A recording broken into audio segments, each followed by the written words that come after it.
Hello students, in this video today we will discuss about the connective tissue और connective tissue में आज हम लोग पढ़ेंगे सपोर्टिंग टिश्यू प्रॉपर या स्केलेटल टिश्यू। ये जो है कनेक्टिव टिश्यू का दूसरा प्रकार है जिसको सहायक ऊतक या कंकालीय ऊतक कहते हैं। These are supporting connective tissue to provide a strong framework। ये ऐसे सहायक संयोजी ऊतक होते हैं जो हमारे शरीर को एक फ्रेमवर्क प्रदान करते हैं। That support and give definite shape to the body। और हमारे शरीर को एक निश्चित आकार प्रदान करते हैं। They also protect body internal delicate organs। और ये हमारे शरीर के नाजुक अंगों को सुरक्षा भी प्रदान करते हैं। जैसे कि इसका दो एग्जाम्पल हम पढ़ेंगे, कार्टिलेज और बोन। तो देखते हैं किस प्रकार से ये हमारे नाजुक अंगों को सुरक्षा प्रदान करते हैं। जिस प्रकार से बोन हमारे स्कल में पाए जाने वाला जो स्कल है, स्कल में पाए जाने वाली जो बोन्स है 22 नंबर्स में, और क्रेनियम में जो बोन्स होती हैं फ्लैट बोन्स, वो हमारे ब्रेन को प्रोटेक्ट करती हैं। उसी प्रकार हमारे थोरेसिक कैविटी में, वक्षीय गुहा में जो है रिब्स, स्टर्नम और वर्टिब्रल कॉलम मिलकर जो है इंटरनल डेलिकेट ऑर्गन को एक केज नुमा पिंजरा में व्यवस्थित रखती हैं और बंद रखती हैं और उनको चारों तरफ से घेर कर रखती हैं।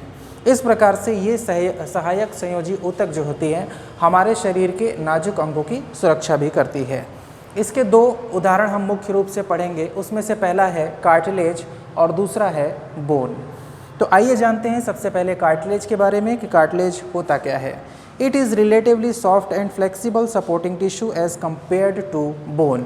ये जो है कार्टिलेज बोन की तुलना में, अस्थि की तुलना में सॉफ्ट और फ्लेक्सिबल होता है। बोन की तुलना में ये जो है थोड़ा मुलायम और फ्लेक्सिबिलिटी इसमें पाई जाती है, अर्थात ये थोड़ा सा लचीला होता है। It has dense matrix and consists of chondrine with cartilage cell scattered in between। यह ऊतक यानी कि कार्टिलेज जो है इसमें मुख्य रूप से मैट्रिक्स कॉन्ड्रिन के रूप में पाया जाता है और इसकी जो कोशिकाएं होती हैं जो कार्टिलेज का निर्माण करते हैं उसको हम कोंडोसाइट्स कहते हैं। Cartilage cell found either individually or in groups. ये कार्टिलेज सेल जिनको कोंडोसाइट्स कहा जा रहा है वो या तो अकेले पाए जाते हैं उस टिश्यू में या फिर समूहों में व्यवस्थित रहते हैं। और एक ये कोशिकाएं जो होती हैं एक स्मूथ क्लियर वाल से घिरी हुई रहती हैं जिसको हम लेकुना कहते हैं।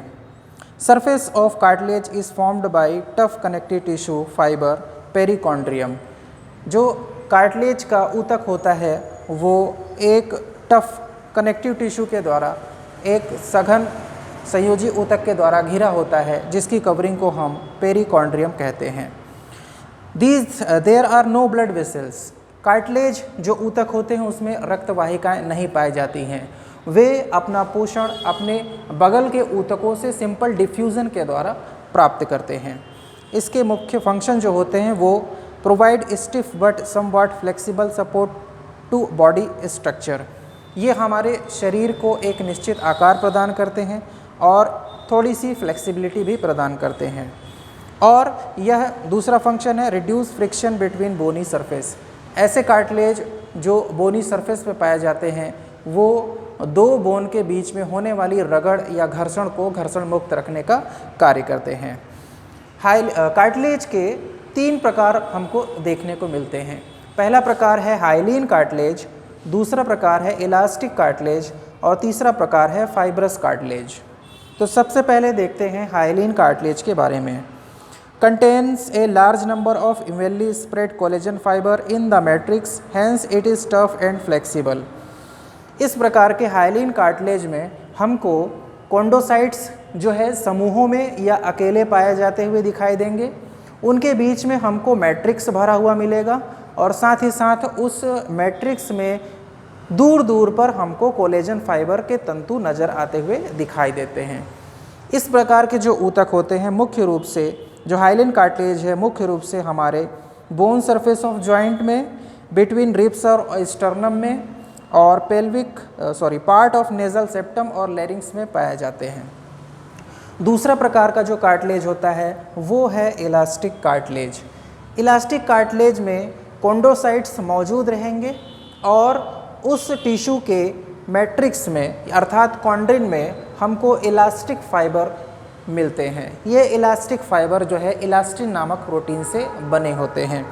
इस प्रकार के इलास्टिक कार्टिलेज मुख्य रूप से हमारे कान के पिन्ना में, एपिग्लॉटिस में, स्टिचियन ट्यूब में, नॉस्ट्रिल और इंटरनेजल सेप्टम में पाए जाते हैं।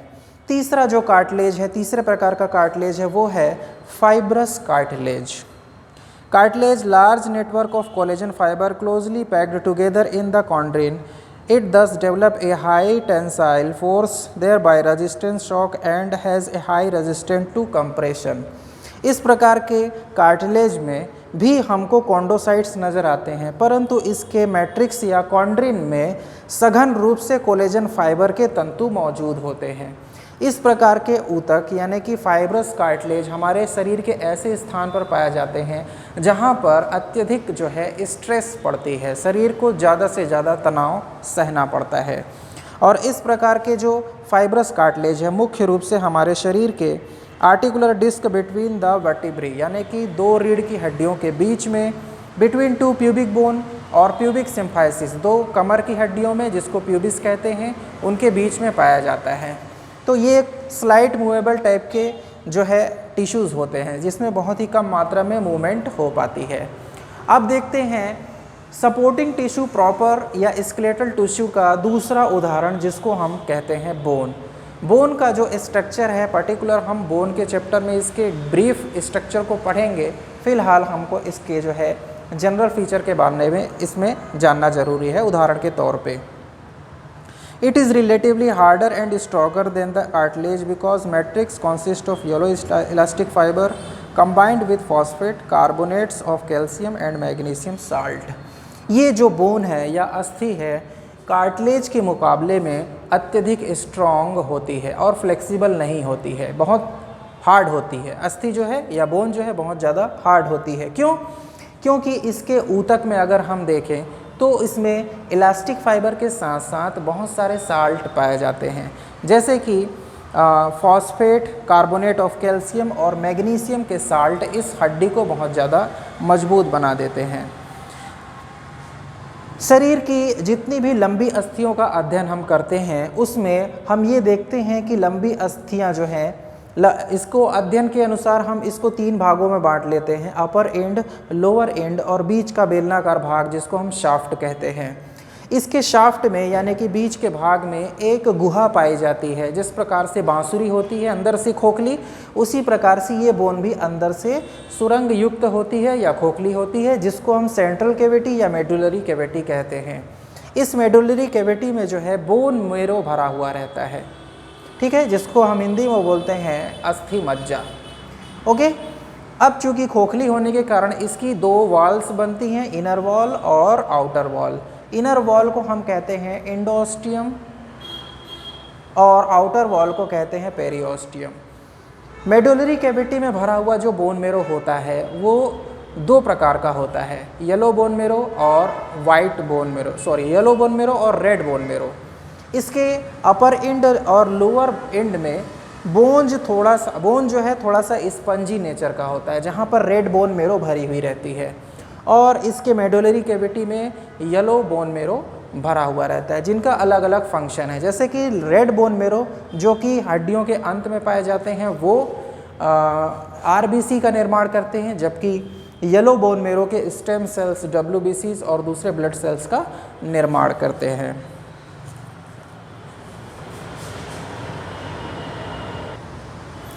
आइए अब देखते हैं टिश्यू के कनेक्टिव टिश्यू के तीसरे प्रकार के बारे में जिसका नाम है फ्लूइड कनेक्टिव टिश्यू, यानी कि इसको हिंदी में कहते हैं तरल संयोजी ऊतक। ऐसे ऊतक जो तरल होते हैं और जो विभिन्न प्रकार की कोशिकाओं को समाहित करके रखते हैं या जोड़ने का काम करते हैं या कनेक्ट करने का काम करते हैं। Fluid connective tissue have a large number of different type of cells. तरल संयोजी ऊतक में बहुत सारे विभिन्न प्रकार के कोशिकाएं होती हैं जो suspended in fluid ground substance called matrix. जो कि इस ऊतक के मैट्रिक्स में सस्पेंडेड होते हैं या तैरते हुए पाए जाते हैं। दैट कंटेन डिजॉल्व प्रोटीन, और इस मैट्रिक्स में, जिसको हम प्लाज्मा कह सकते हैं, इसमें बहुत सारे प्रोटीन घुली हुई अवस्था में पाए जाते हैं। There are 2 fluid connective tissue, हमारे शरीर में 2 प्रकार के तरल संयोजी ऊतक पाए जाते हैं। पहला है ब्लड यानी कि रक्त, और दूसरा है लिम्फ यानी कि लसिका। आइए देखते हैं सबसे पहले ब्लड के बारे में। ब्लड शरीर में पाया जाने वाला एक तरल संयोजी ऊतक होता है, जिसके शरीर में बहुत सारे कार्य होते हैं। ये हमारे शरीर में पोषक पदार्थों को एक स्थान से दूसरे स्थान पर पहुंचाने का भी काम करते हैं। गैसेस एक्सचेंज में भी अपना सहयोग देते हैं, गैसों को भी एक स्थान से दूसरे स्थान तक पहुंचाने का काम करते हैं। और the matrix is a fluid, the plasma the blood cells, it contains the circulate in the blood vessels and be pumped around by heart, this enable it to fulfil a transport function. जो blood होता है मुख्य रूप से हमारे शरीर की रक्त वाहिनियों में अर्थात आर्टरी और वेन में पाए जाते हैं। साथ ही साथ इन आर्टरी और वेन में जो है, वेन के द्वारा जो है हार्ट जो है वेन से ब्लड को रिसीव करता है, और आर्टरी के द्वारा शरीर में सारे रक्त को भेजने का काम करता है। और ये हो पाता है किससे? हार्ट की वजह से। तो हार्ट, आर्टरी और वेन, ये तीनों जो है, इन तीनों के अंदर जो है ब्लड भरा हुआ रहता है, और ये सारे शरीर में ब्लड को सर्कुलेट करने का काम करते हैं। The plasma contain large number of blood cells, WBC, RBC and platelet with widely different functions. अगर हम ब्लड का कंपोजिशन देखें तो ब्लड जो है 55% प्लाज्मा और 45% कोशिकाओं से बना होता है। प्लाज्मा में ज़्यादा कुछ नहीं बल्कि 90 to 92% जो है वाटर होता है, और उसमें लगभग 10 से 8% जो है 10% उसमें सॉलिड सबस्टेंस होते हैं, जो कि इनऑर्गेनिक और ऑर्गेनिक सबस्टेंस के रूप में पाए जाते हैं। जबकि 45% सेल में देखें तो 3 प्रकार के सेल्स होते हैं ब्लड में, RBCs, WBCs और प्लेटलेट। इन तीनों कोशिकाओं के अलग अलग फंक्शंस होते हैं। RBC जहाँ पर नॉन न्यूक्लिएटेड सेल होता है, जो कि ऑक्सीजन और कार्बन डाइऑक्साइड का शरीर में वहन करता है। WBCs के विभिन्न प्रकार होते हैं, जो कि मेनली डिफेंस फंक्शन का काम करते हैं। और तीसरी जो सेल है, जिसको थ्रोम्बोसाइट या प्लेटलेट कहते हैं, वो मुख्य रूप से हमारे शरीर में रक्त का थक्का जमाने का या क्लॉटिंग मैकेनिज्म का काम करता है। उसके बाद दूसरा उदाहरण आता है लिम्फ यानी कि लसिका। It is the plasma after it has come out from the capillary.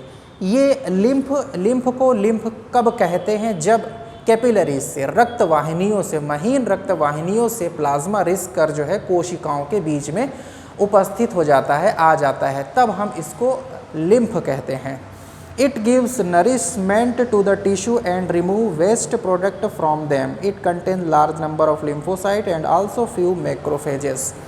जब रक्त वाहिनियों से प्लाज्मा रिस कर ऊतकों के बीच में इकट्ठा हो जाता है, तब हम उसको प्लाज्मा ना कह के लिम्फ कहते हैं। और वो लिम्फ जो है कोशिकाओं और ऊतकों के बीच में ठहर कर जो है ऊतकों को नरिशमेंट करने का काम करती है, उनको पोषण पहुंचाने का काम करती है। साथ ही साथ इसमें कुछ लिम्फोसाइट और मैक्रोफेजेस पाए जाते हैं।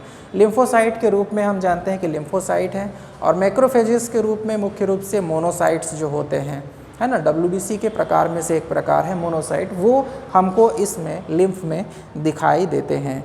It is drained off by tiny lymphatic vessels which join to form large lymph vessels and finally open into the right atrium. अब ऊतकों के बीच में ठहरे हुए इस लिम्फ को जो है अब कोशिकाओं के द्वारा भी लगातार जो है वाटर का निर्माण किया जाता है। जैसे कि हमने पिछले क्लासेस में माइटोकॉन्ड्रिया में पढ़ा था कि माइटोकॉन्ड्रिया में जो है माइटोकॉन्ड्रिया में जो है ग्लूकोज का बर्न के फलस्वरूप हमको 3 चीज़ें प्राप्त होती है, एक ATP ऊर्जा, दूसरा जो है वाटर और कार्बन डाइऑक्साइड। तो कोशिका से निकलने वाला वाटर भी जो है कोशिकाओं के बीच में एकत्रित हो जाता है, तो उसको भी ड्रेन करना जरूरी है। तो टिनी लिम्फेटिक वेसल से उनको ड्रेन करके लार्ज लिम्फेटिक वेसल्स में, और लार्ज लिम्फेटिक वेसल्स से ड्रेन करके उनको जो है हम सब क्लेवियन वेन में ये लिम्फेटिक वेसल्स जो है इस लसिका को मिला देती हैं। सब क्लेवियन वेन में पहुंचने के बाद ये लसिका जो है का अंत जो है सीधे सीधे इसको जो है ले जाया जाता है कहाँ पर? राइट आर्टरियम ऑफ हार्ट में। तो लसिका को अंततः जो है रक्त में मिला दिया जाता है। तो it is all about the connective tissue और ये 3 कनेक्टिव टिश्यू के प्रकार। Thank you.